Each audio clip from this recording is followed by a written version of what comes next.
Today, I'm going to tell you how to make the perfect detox Amla pomegranate juice.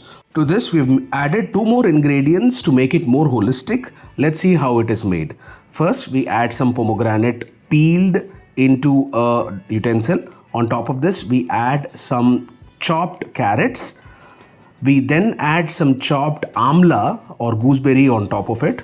To this, we add some pieces of ginger and nicely mix this before we add it into a mixer grinder. Now, after adding it to the mixer grinder, we add a glass of water enough to submerge these fruits and vegetables. Grind it into a juice, and before we add more ingredients, we allow it to pass through a sieve so that all the hard particles are out. We then add some salt for taste, some pepper, and then top it up with some honey, which is completely optional. Now our perfect detox drink for the morning is ready to be had.